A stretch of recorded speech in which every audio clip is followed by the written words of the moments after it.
Vamos a ir entonces a Mateo capítulo 7, versículo 21. Mire lo que dice la bendita palabra del Señor allí. ¿Lo tiene? Mire, dice: no todo el que me dice, diga conmigo, decir. No todo el que me dice, Señor, Señor, entrará en el reino de los cielos, sino el que hace, diga conmigo, hacer.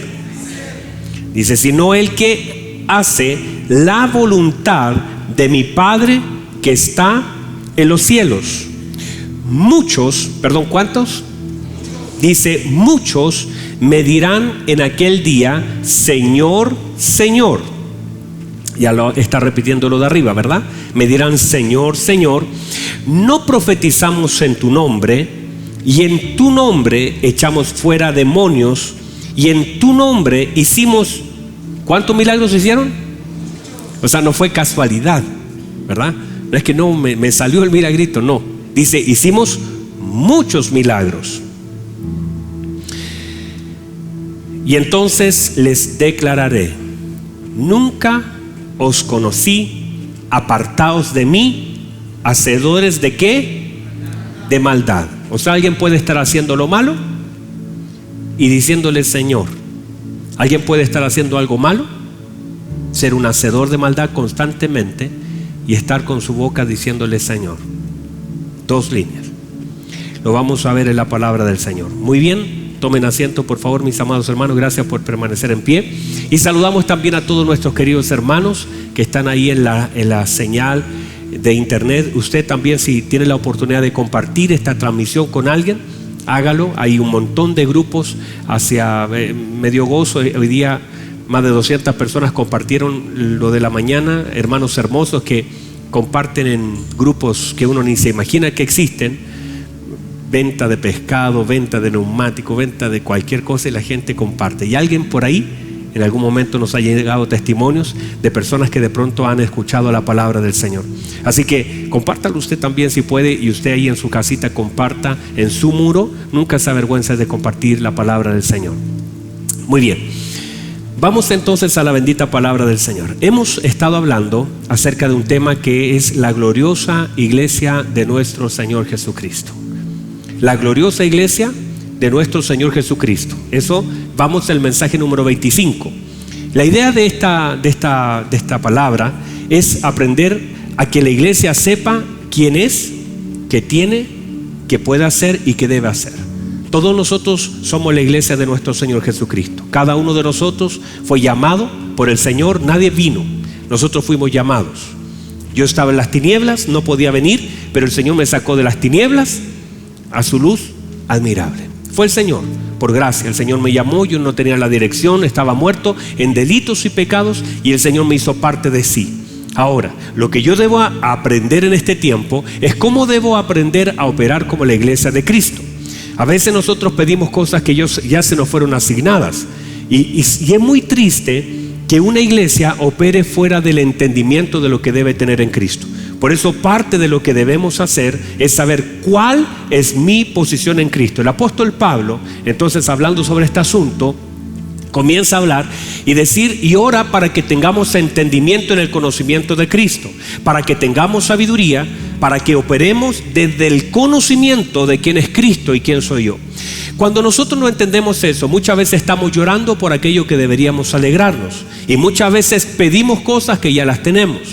Es como aquel muchacho, el hermano del hijo pródigo, diciendo, no me has dado ni siquiera un cabrito para gozarme con mis amigos. El padre le dice, hijo, todo lo mío es tuyo. Y él quiere decir que no se había gozado, no porque no tuviera, sino porque no entendía que tenía. O sea, el problema de él, mire lo que dice, ni siquiera me has dado ¿qué? Un cabrito, ¿verdad? ¿Para qué? Para gozarme con mis amigos. Quiere decir que por falta de entender lo que él tenía, había limitado el gozo en su vida. Y el padre dice, hijo, todas las cosas mías son tuyas. Quiere decir que todo lo que no ocupaste, no lo ocupaste porque no lo tenías, sino que no lo ocupaste porque no sabías que lo tenías. Es como cuando usted ve esas estadísticas que dice el gobierno, que hay, no sé, 4 millones de dólares de gente que no ha retirado su bono. Y hay gente que está diciendo: Señor, por favor, dame platita para pagar el arriendo. Y tiene un bono allí que no lo ha cobrado. Y usted se mete su RUT y se da cuenta que siempre ese bono estuvo allí, solo que usted nunca lo cobró. Revise, por favor. No vaya a ser cosa que tengo por ahí un bonito. Entonces, el problema no es que no lo tenía, el problema es que usted no sabía que lo tenía. Y a veces comenzamos a llorar por cosas que simplemente no sabemos que ahí están, porque el Señor ya las otorgó. Entonces, en ese entendimiento debemos empezar a entender como iglesia no solamente los beneficios que tenemos por Cristo morir en la cruz, sino también las responsabilidades que tenemos como iglesia. Una de las cosas que en este tiempo uno debe y mientras estábamos y estamos todavía en pandemia, por supuesto que estamos, todavía hay gente muriendo, todavía hay gente contagiada y todo lo que usted conoce, no vamos a entrar en eso. Solo lo que quiero decir es que pienso que con más fuerza la iglesia debe afirmar sus convicciones. Y no solamente las convicciones, sino las determinaciones. Hablamos en una de las predicaciones acerca de eso, de aprender a afirmar mis determinaciones. La convicción es lo que el Espíritu Santo pone en ti de lo que la palabra del Señor establece. La determinación es lo que tú decides hacer con lo que el Espíritu Santo te reveló. O sea, la convicción es una obra del Espíritu Santo en la vida del creyente. Pero la determinación es lo que yo decidí hacer con aquello que entiendo. Y el tema es que esos hombres que estaban delante del horno de fuego, escúchenme por favor esto: todos los días habrá un nuevo horno encendido para toda la iglesia. Todos los días usted tendrá que tomar decisiones, si entrar al horno o quedarte afuera. Todos los días seremos expuestos. Nuestra vida está siempre entre fosos y hornos, y siempre vamos a enfrentar osos y leones. Eso no va a pasar, amada iglesia. No importa si usted lleva 20 años en el evangelio o si usted es nuevito en el evangelio, nunca estaremos fuera de un horno de fuego. Siempre estaremos delante de un horno de fuego, siempre. Y es más, el fuego se irá incrementando en la medida que las convicciones también se van incrementando. En la medida que, míreme por favor, están acá, ¿cierto? En la medida que el Espíritu Santo va trayendo mayor convicción, también el infierno va trayendo mayor presión. Y es allí, en estos dos eventos, donde lo importante es cuáles son mis determinaciones frente a las cosas. ¿Qué es lo que yo estoy determinando? Y allí es donde usted debe determinarse. ¿Por qué, y amada iglesia? Porque tenemos hay una frase que se usa, el veranito de San Juan, no sé si lo entienden, ¿no? Tienen que ser más espirituales ustedes, hermano. El veranito de San Juan, dicho acá, es un espacio. Es como cuando llueve todo el año y hay un día de sol. Ese espacio. Entiendan las cosas espirituales, hermano. Ese espacio, ese pequeño recreo que se nos está dando. Esto de volver a congregarnos es un pequeño recreo. Pensando en todo, mire, si esta era una prueba o un adelanto de lo que iba a suceder, muchos fracasaron. Me acuerdo que en el colegio estaba lo que se llama la prueba de diagnóstico. No sé si todavía se dará la prueba de diagnóstico. ¿Se da o no se da? ¿Algún escolar por acá se da la prueba de diagnóstico o no? ¿No? La prueba de diagnóstico es cuando tú llegabas y el profesor decía: hay una prueba de diagnóstico para medir lo que saben antes de comenzar la materia. No tiene notas, simplemente es para medir y saber dónde estamos. Y yo pienso que esto es una prueba de diagnóstico. Es para medir tu confianza, es para medir tu fe, es para medir tus convicciones, para medir tus determinaciones, para saber dónde estamos.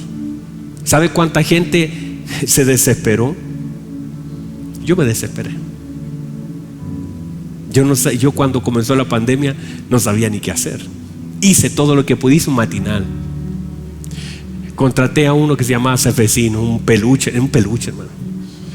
Imagínense predicando con un peluche. Ahora, ¿por qué me pasó esto? Porque yo dije, ¿y ahora cómo lo hacemos con la iglesia? Tengo que mantener a la iglesia activa con palabra en la mañana, en la tarde, en la noche, todos los días reunión. Porque en realidad estábamos enfrentando algo que no conocíamos. Pero ¿sabe lo que comencé a ver? Con alegría, en muchos casos. Primero la fidelidad del Señor. Y luego que todo el trabajo que hemos hecho por tantos años de formar, palabra, no entretención, palabra. Veía a mis hermanos en medio de situaciones complejas, pero firmes en Cristo. Y eso, ¿sabe lo que me provocaba? Tanto gozo. Y le daba tantas gracias al Señor. Tantas gracias al Señor. Cuando de pronto llegaban hermanos a veces allá al departamento a dejarme una tortita, alguna cosa, me decían: pastor, hemos pasado, mi familia toda se enfermó, pero gloria al Señor, estamos bien. Y yo veía, ¿sabe lo que veía? Convicciones. O me llegaba un testimonio al celular diciéndome: pastor, estamos todos enfermos, pero confiando en el Señor. Y yo, ¿sabe lo que veía? Convicciones, determinaciones. Gente que de pronto decía: pastor, mire, la verdad es que nos botaron del trabajo, pero estamos confiando en el Señor. Y sabe, esas cosas son las que debemos incrementar. Y en este tiempo, como nunca antes, nosotros como iglesia debemos afirmar nuestras determinaciones. ¿Sabe por qué? Porque el fuego será incrementado. Hace días atrás me sentaba con mis hijos y le dije esto al Danielito. Le dije: Danielito, puede ser que los próximos años, y de ya le voy a comenzar a hablar a usted, hijito, puede ser que los próximos años su papá predique desde una cárcel. Puede ser que los próximos años tengamos que decidir entre vivir o morir. Puede ser que los próximos años, hijo, nuestra familia ya no sea lo que usted conoce. Pero usted tiene que seguir amando al Señor. Y le dije a mi hijo: usted tiene que seguir honrando al Señor. Si el día de mañana hay que decidir, decida por Cristo. Y esa conversación tendremos que tenerla con nuestra familia. Mirar a nuestras esposas, mirar a nuestros hijos y decirles: hasta ahora la cosa anda media tranquila, pareciera que viene mejor, pero en realidad cuando digan paz y seguridad. Entonces toda la iglesia tendrá que operar en convicciones. No debemos pensar esto como: bueno, ya está pasando la pandemia, todo vuelve a la normalidad, sino que medir mi comportamiento en el momento de la prueba de diagnóstico. ¿Cómo me fue? ¿Qué me pasó? ¿Estamos aquí, iglesia? Entonces, parte de eso es lo que el Señor nos quiere llevar a ¿qué? A operar en convicciones y sobre todo en determinaciones. Determinar asuntos, es decir, no vuelvo atrás. No importa lo que pase, no vuelvo atrás. Te serviré hasta la muerte, Señor. Te seguiré hasta el final. Con enfermedad y en salud te voy a honrar. En vida y en muerte te glorifico. Cuando tenga y cuando no tenga, te voy a adorar con todo mi corazón. Si me toca hacerlo desde una iglesia, buenísimo. Y si me toca hacerlo desde un hospital, en medio de la sala, te voy a glorificar, mi Señor. Lo voy a hacer en mi casa o lo voy a hacer en una carpa, en una plaza, te voy a adorar. Y eso es la iglesia aprendiendo a operar en convicciones y en determinaciones. Y debemos hacerlo. Determínese a servir al Señor. No solamente que sea una hermosa canción, en todo tiempo te alabaré, que la cantamos, sino que sea algo real. Alabaré al Señor en todo tiempo y su alabanza estará de continuo en mi boca. Haga de este tiempo el tiempo para poder procesar lo que sabe y determinar lo que va a hacer. No se determina al momento de estar delante de una prueba, no, sino que en el momento que llega una convicción se debe generar una determinación. Diga amén, diga gloria a Dios. ¿Está dispuesto a servir al Señor? Porque la Biblia dice: el que pone la mano en el arado y mira atrás no es digno de mí. Estamos aquí, hermanos, para continuar. Hay una hermosa canción que dice, yo sé que usted no se la sabe, usted es nuevo, usted era católico, apostólico y romano. Dice: Dios no nos trajo hasta aquí para volver atrás. Nos trajo aquí a poseer la tierra que Él nos dio. Qué hermoso, ¿verdad? Muy bien. Entonces, una de las cosas, mírenme, ¿están acá todavía? Muy bien. Una de las cosas importantes y trascendentes de todo lo que les vengo hablando, parte de esto tiene que ver con la voluntad del Señor. Diga conmigo, la voluntad del Señor. Acá puse como un subtítulo: una iglesia que entiende, conoce y hace la voluntad de Dios. Número uno, una iglesia que ¿qué? Que entiende. Una iglesia que conoce, y una iglesia, debería estar al otro lado, ¿verdad? Una iglesia que conoce, luego entiende y luego hace. Pero es eso, ¿por qué? Porque no podemos hacer bien algo sin entenderlo bien. ¿Cómo usted y yo vamos a hacer bien la voluntad de Dios si no la entendemos? ¿Cómo vamos nosotros a hacer una voluntad que no conocemos? Por eso es tan importante conocer la voluntad del Señor. Y escúcheme bien, por eso el Señor dice en esta palabra que le entrega a toda la gente que está en ese momento, dice: no solo el que dice o me dice Señor, Señor, sino el que hace. No el que dice, sino el que hace. Otra vez, no el que dice, sino el que hace. El tema es que no podemos quedarnos en el decir, porque ahí todos estamos. Todos podemos decir lo que la Biblia dice y todos podemos saber lo que Dios quiere. El tema es que eso es el lugar del conocimiento, pero si no se hace, no sirve.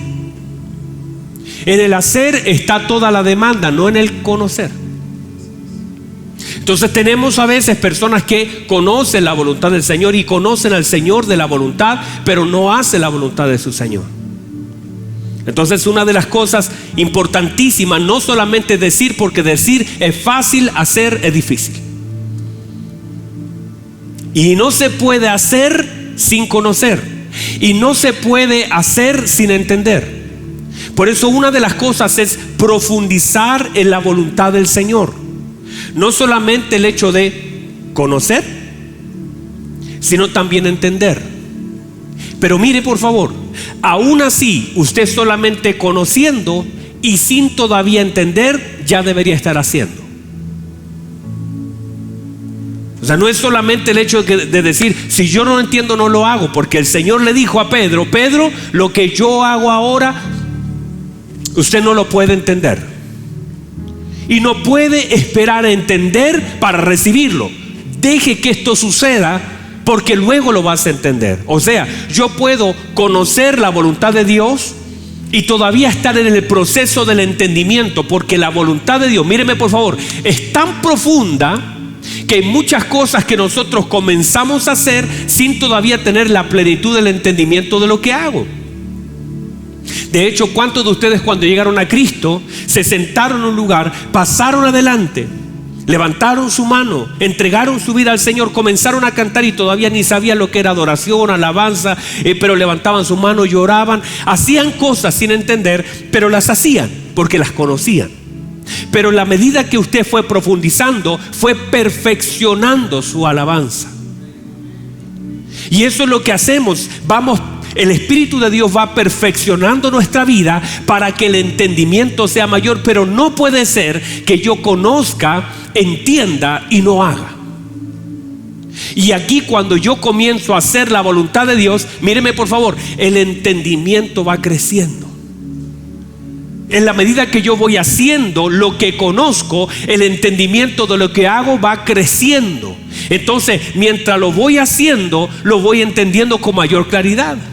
¿No le ha pasado, por ejemplo, bueno, ahí está Felipito, que de pronto uno le dice en la teoría, le dice, hermano, no sé, el Felipito con su alumno, ponga el ladito aquí, este es sol, este es mi, este es re, y comienza con el violín, y mientras él está haciendo teoría es una cosa. Ahora yo conozco la teoría, pero cuando comienzo a hacer, comienzo a entender el por qué ahora era eso. Entonces, en la medida que voy haciendo, también voy profundizando en el entendimiento. Pero eso es el hecho de que debo hacer la voluntad del Señor. Ahora, una de las cosas que debemos Anhelar es el conocer lo que Dios quiere que nosotros hagamos. Como iglesia del Señor Jesucristo debemos conocer la voluntad de nuestro Padre. Vamos otra vez. Como iglesia de nuestro Señor Jesucristo debemos conocer la voluntad de nuestro Padre. Y no solamente conocerla, sino también hacerla, y en el momento de hacerla comenzar a entenderla para perfeccionar todo lo que hacemos. Esta voluntad del Señor, ¿están acá todavía? Esta voluntad del Señor está establecida en su palabra. ¿Dónde está? Está en su palabra. Y escuche bien, y el Espíritu Santo nos guía ¿a qué? A conocer su voluntad. Y luego debemos, al conocer su voluntad, debemos pedirle al Señor profundizar en lo que Él nos manda hacer. ¿Para qué? Para poder entender su voluntad, y ahora que la entendemos también esforzarnos mucho más en cumplirla. Aunque eso no necesariamente es fácil, es complejo. De hecho, es más fácil conocerla y entenderla que hacerla. Usted la puede conocer y todavía estar luchando con ella. Usted la puede entender y todavía estar peleando con ella. Si no, pregúntele a nuestro Señor Jesucristo. Él sabía que debía de morir y beber esa copa, y conocía la voluntad del Padre antes de venir. Y antes de estar en el Getsemaní, Él tenía claro lo que tenía que hacer, pero cómo le costó. Porque una cosa es conocerla, entenderla, pero esa partecita de hacerla, ahí está lo más difícil, ¿verdad? Ahora, el Señor Jesucristo nos enseñó en la oración el orar para que su voluntad sea establecida. Así dijo el Señor, como en el cielo, también en la tierra.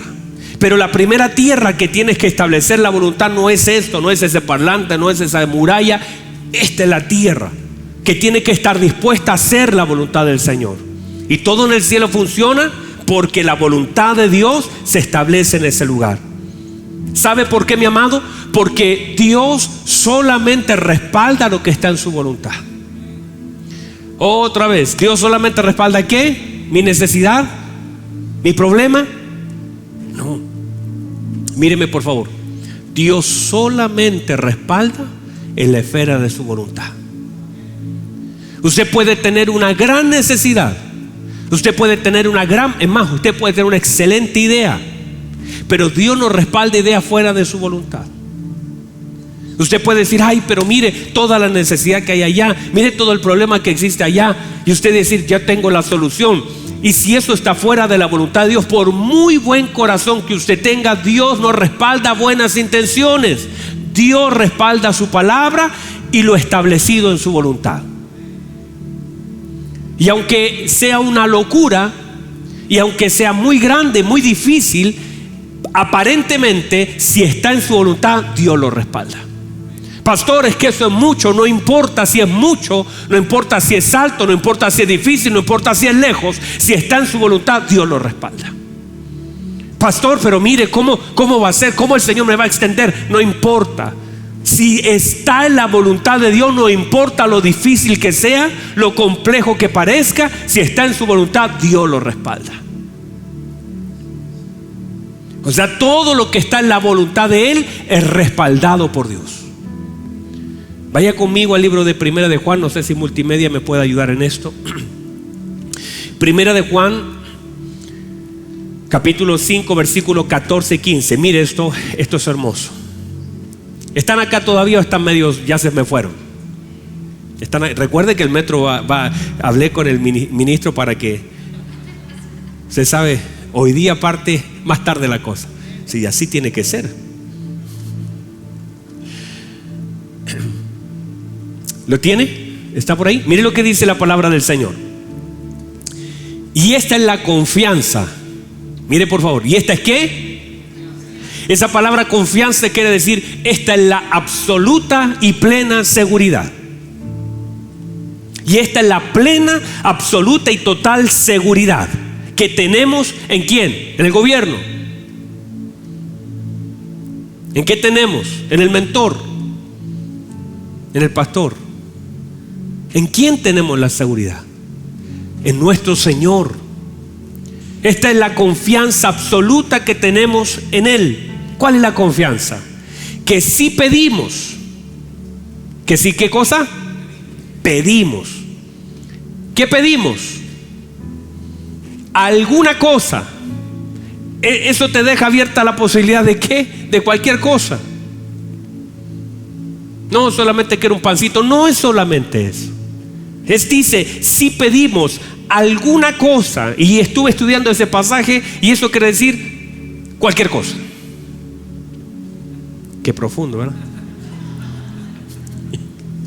Pero dice, conforme, diga conmigo conforme, porque esa palabrita es clave. Conforme quiere decir en acuerdo, en, dentro de.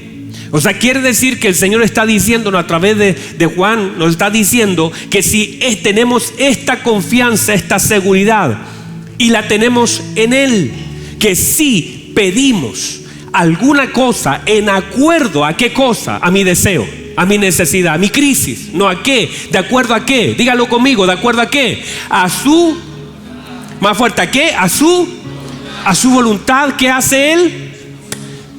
¿El que hace?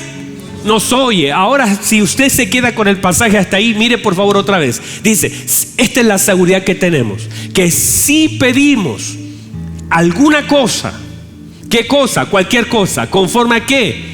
A su voluntad, de acuerdo a su voluntad. ¿Qué hace Él? ¿El que hace contigo? Él a mí me oye y a usted también. No, pastor, es que le voy a hablar al grupo de intercesión, le voy a hablar al presidente, le voy a hablar a ese hermano que hace milagros. No es que sea malo. Pero si usted comienza a orar conforme a qué, ¿qué hace el Señor? Te oye. Ahora uno dice, bueno, pero solo me oyó, ¿verdad? Uno podría decir, si ese pasaje terminara ahí, uno diría, bueno, oré alguna cosa, está conforme a su voluntad y Él me oyó. Listo, pastor, ya me oyó. ¿Y ahora qué? Pero viene el otro versículo. ¿Te cree que esto termina acá? Vamos al otro, mire, el 15. Esto es hermoso, hermano. Y sabemos, diga conmigo, sé. Esta palabra sabemos quiere decir absoluta conciencia de este asunto. Y sabemos. ¿Y qué cosa? Y sabemos. ¿Lo sabe usted? Si no lo sabía, ahora lo sabe. Y sabemos, mire, ¿qué sabemos? Juan, ¿qué sabemos? Que si Él nos oye, entonces no quedó ahí, no quedó ahí. Que si Él nos oye, porque algunos quedaron tristes diciendo, bueno, pero dice, porque podría terminar diciendo, si pedimos alguna cosa conforme a su voluntad, Él contesta. Y dice, no, Él nos oye. Pero ahora Juan dice, y sabemos que Él nos oye. Dice, en cualquier cosa que pidamos. Qué hermoso, ¿verdad? Y no termina ahí, dice, sabemos, otra vez afirma, plena y absoluta confianza. ¿Qué cosa sabemos, Juan? Que tenemos, ay, santo Dios, mire lo que dice, que tenemos. ¿Qué cosa? Tenemos. ¿Qué tenemos ahora? Sabemos que tenemos las peticiones que hayamos. O sea, el asunto es este. Juan lo que está diciendo es que uno, mire, dice que si nosotros, mire, esta es la confianza. ¿Están acá todavía? Esto era lo mejor que tenía para decirle, así que emociónense. Y esta es la confianza que tenemos en ¿quién? En Él. Es la plena y absoluta seguridad en Él. ¿Cuál es la confianza absoluta, pastor? Es que si pedimos alguna cosa conforme a ¿qué? A su voluntad, ¿qué hace Él? Él nos oye. Y Juan dice, y sabemos que si Él nos oye en cualquier cosa que pidamos, sabemos, Juan lo afirma aquí, sabemos que tenemos, que ya lo tenemos, que esa petición que antes le estábamos haciendo, ya la tenemos. O sea, solamente la pedimos por protocolo, por orden, porque así Él estableció que las cosas se hagan, que las pidamos. El Señor estableció que debemos pedir en su nombre. Pero ese es el protocolo de aquellas cosas que ya sabemos que las tenemos cuando se transforman en una petición, y cuando esa petición está en su voluntad, Juan dice, estás haciendo el protocolo de algo que el Señor ya te dio. Es tuyo, lo tienes. Si está conforme a su voluntad, ya lo tienes. Pero ahí está. No sé si me pueden recibir esta palabra. Entonces, ¿qué debemos hacer, pastor? Debemos conocer su voluntad, debemos entender su voluntad y debemos hacer su voluntad. Y mientras nosotros estamos en ese proceso, hay muchas cosas que ya el Señor las ha otorgado, porque usted sabe que si pide conforme a su voluntad, esa petición ya la tiene. Diga conmigo amén. Entonces, míreme por favor, déjeme ir cerrando. Déjeme ir cerrando, a ver. Déjeme ir cerrando. Mire lo que dice. Comúnmente toda esta voluntad del Señor. ¿Usted conoce la voluntad del Señor? Hasta ahora hemos hablado de algo que tal vez y usted dice, ¿y cuándo vamos a hablar de la voluntad? Por supuesto que la conocemos, porque la voluntad de Dios está establecida en su palabra. Aquí sale lo que el Señor quiere que nosotros hagamos. Aquí sale lo que el Señor espera que nosotros digamos. Aquí sale lo que el Señor espera de cómo nosotros debemos vivir. Y es parte. Si habláramos de todo lo que Colosenses, Filipenses, la vida en Cristo, por supuesto, aquí está. Ahora, ¿cuál es su tarea? Es decir, ay, yo quiero conocer la voluntad. ¿Cómo espera el Señor que yo viva? Amando a la gente, perdonando al que falla, teniendo misericordia con otros, buscando de Él, teniendo una vida piadosa, no siendo un hipócrita, siendo una persona que honra al Señor con lo que hace. Todas esas cosas que son parte de la voluntad de Dios, usted la va a encontrar. Por eso el Señor dijo, ir por todo el mundo, y dice, hagan discípulos a las naciones, enseñándoles que guarden todas las cosas que os he mandado. Entonces, en la medida del discipulado, ¿usted qué va a hacer con el discipulado? Conocer la voluntad del Señor, lo que su Señor espera que usted y yo hagamos. Ahora, míreme por favor, esta voluntad va en contra normalmente ¿de qué? Del deseo del hombre. Y aquí está lo que yo quiero hacer, lo que yo creo que necesito, lo que me gustaría que sucediera, y a veces eso está en contra de lo que Dios espera que usted haga. Y justamente todo lo que sucede dentro del corazón del hombre a veces se contrapone con todo lo que Dios espera que nosotros hagamos. A usted le gustaría agarrar a esa persona del cuello y Dios te dice, tienes que amarlo. A usted le gustaría ver sufrir a aquella persona que le hizo daño y el Señor te dice, tienes que orar para que alcance misericordia. Quisiéramos incluso en algunos momentos vengarnos de ese dolor que sentimos, pero y el Señor dice, tienes que perdonar, tienes que abrazarlo, y quiero que lo ames y que lo hagas con todo el corazón. Y cuando el Señor manda perdonar, no dice que lo perdones por protocolo, dice, y si no perdonas las ofensas de tu hermano de todo corazón. Dios espera que nuestro corazón esté involucrado en ese asunto, y no solamente sea un protocolo para cumplir, sino que sea la evidencia de la transformación de Cristo en la vida del creyente. Porque cuando hemos sido transformados por la obra de Cristo, ya no nos cuesta perdonar, porque el Espíritu que mora en nosotros bajo esta nueva naturaleza ya nos impide sentir odio, rencor o desearle mal a otro, porque la obra de Cristo está gobernando la vida del creyente. Y ya no estás pensando en que le vaya mal por hacerme daño. Te metiste con un hijo de Dios. Si supiera que soy un hijo de Dios, nadie se mete. No estás pensando como un niño, estás pensando como un hombre de Dios, diciendo, me hiciste daño a mí, pero que ese pecado no te sea considerado. Te perdono delante de Dios, que alcance misericordia, que el favor de Dios llegue a tu vida. Te bendigo en el nombre de Jesús y te amo. A pesar de lo que me has hecho, te amo. No importa lo que me hagas, te sigo amando. Porque hay una obra de Cristo en la vida del creyente que le impide generar odio en relación a otra persona que te dañó. No puedes odiar lo que Dios está amando. No podemos odiar lo que Dios quiere salvar. Por eso no estamos peleando ni con las feministas, no estamos peleando con los que hacen aborto, no estamos peleando con ese doctor, no estamos peleando, a ellos los amamos, están equivocados. Que el Señor tenga misericordia de ellos y de cuantos otros, los que están borrachos, las prostitutas, los niños abandonados, el asaltante. Son personas que necesitan a Cristo. No podemos ponernos a discutir y a pelear con su ideología, porque ellos están siendo gobernados por algo que no es Cristo. Pero una vez Cristo se revele,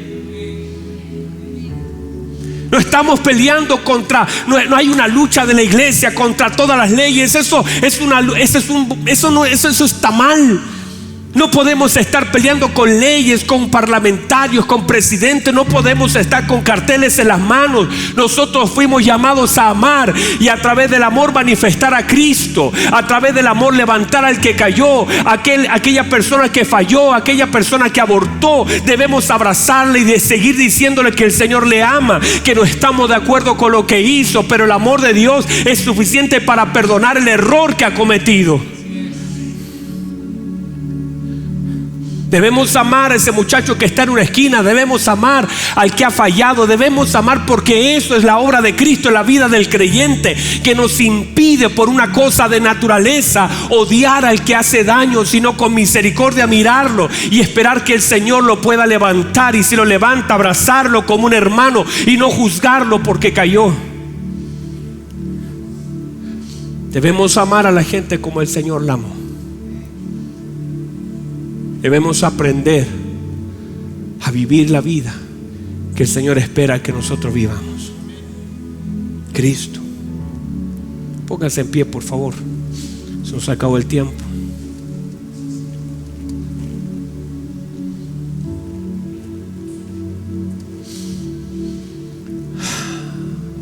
Reciba eso. Reciba la palabra. Siempre el corazón del hombre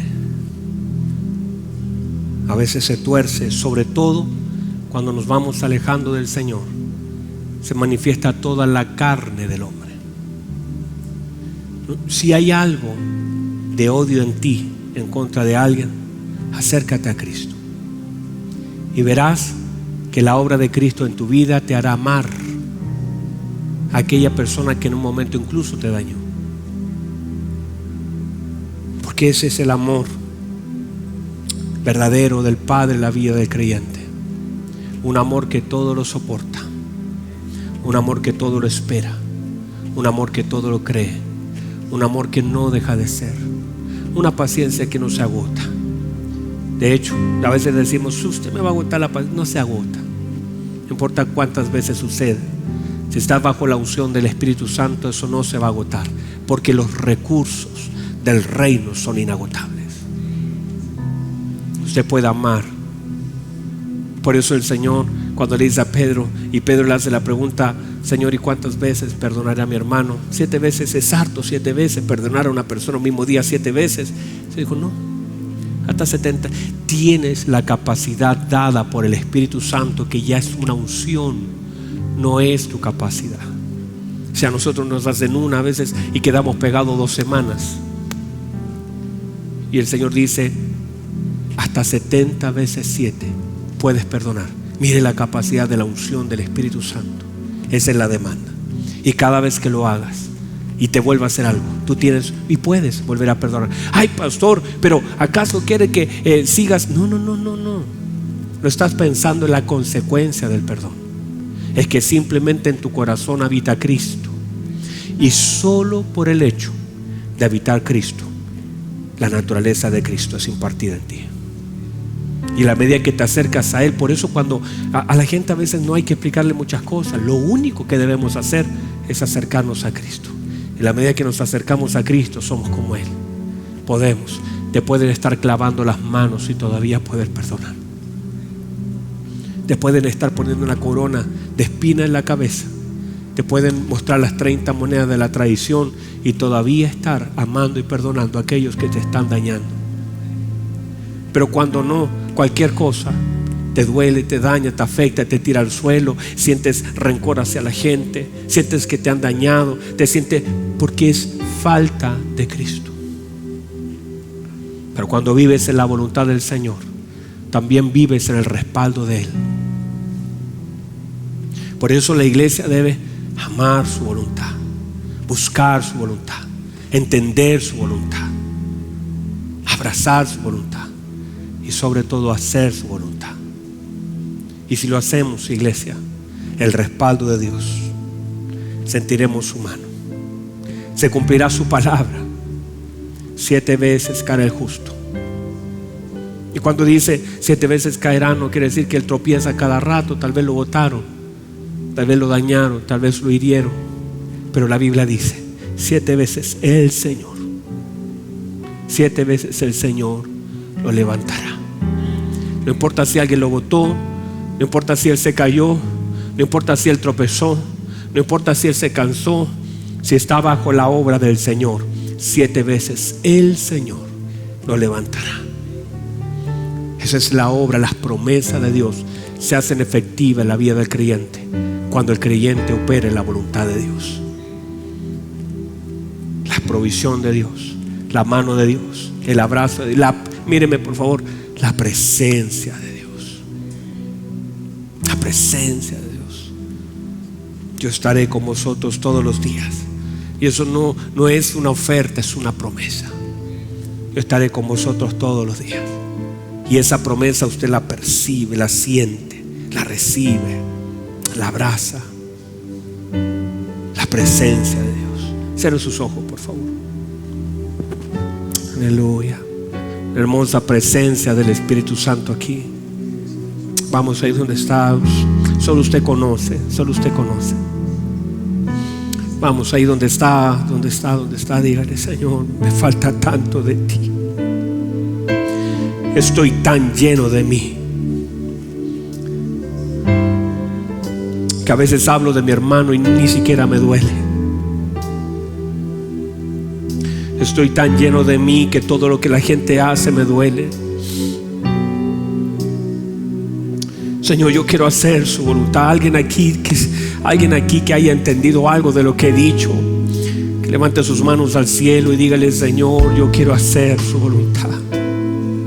Yo quiero hacer su voluntad, quiero conocerla, quiero amarla, quiero entenderla y quiero hacerla. Yo quiero hacer su voluntad. Vamos, alguien que levante sus manos y dígale: Señor, ahí donde está, dígale: Señor, yo quiero hacer su voluntad. Yo quiero hacer su voluntad. Anhelo hacer su voluntad. Mi espíritu anhela hacer su voluntad. Yo quiero hacer su voluntad, Señor. Vamos, levante sus manos, dígale: Señor, ha pasado tanto tiempo, llevo tanto tiempo asistiendo a una iglesia, tanto tiempo, me cuesta tanto hacer lo bueno, me es tan fácil hacer lo malo, pero eso tiene que cambiar. Vamos, alguien que diga: Señor, yo quiero hacer su voluntad. Señor, que no se haga la mía sino la tuya. Señor, todos los días iremos al Getsemaní, todos los días estaremos ahí. Señor, yo quiero hacer su voluntad. Vamos, alguien que le diga al Señor, alguien que diga: Señor, yo lo he hecho mal. Porque nadie es transformado por una explicación, somos transformados por arrepentimiento. Nadie es transformado porque da una explicación de lo mal que ha hecho. Somos transformados por arrepentimiento. Dígale al Señor: me arrepiento de lo que he hecho, lo he hecho mal. Padre, perdóneme. Señor, ya no quiero seguir haciendo lo que he hecho y me vuelvo a usted, Señor. Vamos, a alguien que le diga al Señor, alguien que le diga, alguien que entienda lo que estoy hablando y le diga: Señor, ya no quiero vivir esta vida, ya no quiero vivir ni hacer las cosas que hago. Por favor, Señor, vamos, alguien que le diga al Señor con todo su corazón: yo quiero hacer tu voluntad, quiero conocer, quiero deleitarme en tu voluntad, quiero complacer tu corazón, no quiero llenar mi deseo, quiero complacer tu corazón.